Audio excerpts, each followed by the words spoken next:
Hello everyone and welcome back to another very exciting chess game from the history of chess. So in this chess game we have Karl Schlechter with the white pieces and his opponent Paul Leonhardt, two of the leading chess players at the time, and Schlechter was also very famous for drawing a World Chess Championship match with Emmanuel Lesker in 1910. So he was an extremely strong chess player, also known for his attacking style. And Leonhardt was also a pretty strong chess player himself, as he was the Nordic chess champion, especially in the early 1900s. He was an important figure in the chess history. So let's see what happened in this chess game from the Karlsbad chess tournament in 1911. So we have d4, d5, knight to f3, c5, and then bishop to f4, queen to b6, d takes on c5, queen takes on b2, so developing the queen little too early and grabbing things, and this is like the poison pawn variation. So bishop to e5, also defending the rook and attacking the queen, check, blocking with developing the knight to c3. So we have e6, and black has only managed to develop the queen, and white has 1, 2, 3 of his pieces active. So rook to b1, and also activating the rook, placing the rook in the semi-open file with a tempo. So queen takes on c5. Okay, black is a pawn up, but the cost is going to be very heavy. So knight is getting in, and how to defend the tender c7, forking the king and the rook. So defending with the knight and liberating the bishop and targeting the defender. So f6, but simply attacking the queen and grabbing the pawn.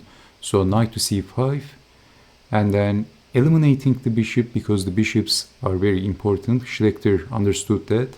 So rook takes on c8, and then checking the king, and basically he has managed to eliminate the potential defender. So moving the king. Knight to d7 is possible, but then c4, and white is doing very well. So we have bishop to b5, king to f7, and then white castled, queen to c7, c4.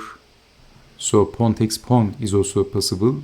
We have d takes on c4, and the bishop is aiming the king. And look at this, white has the bishop here, and Schlechter is using his bishops very effectively.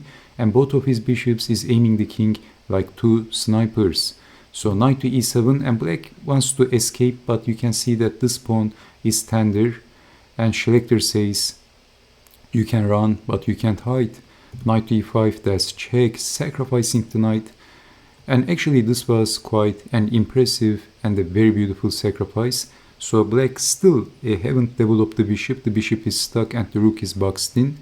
So we have pawn takes. So it looks like black is playing without two of his pieces in this case. But if trying to escape, then eliminating the knight, and if capturing the bishop, then bishop takes on e6 is going to be checkmate. So capturing the knight, but the queen is going to get overloaded. So if capturing the bishop takes checkmate. So queen to f5, but then pushing the pawn, and then queen to d4, and if capturing the queen, checkmate. And if king to e8, then bishop takes, and we have something similar, rook to b6, and white is doing very well. So we have pawn takes, queen to f3, that's check, king to g6, and then bishop takes, eliminating the defender, and then landing on e6, both attacking the rook and threatening some forced checkmates ideas. So h5, if defending the rook, then we have check, and then checkmate. So you can see that if king tries to escape to h file, then queen to h5 will be checkmate. So we have bishop to f7, king to after bishop to h7, f7, black resigned because of this. If trying to escape, checkmate. And if king to h6, checkmate. And if king to g5, then we have check and then checkmate. So a very exciting chess game by Karl Schlechter. So thank you so much for watching, and I hope to see you next time. Take care and bye bye.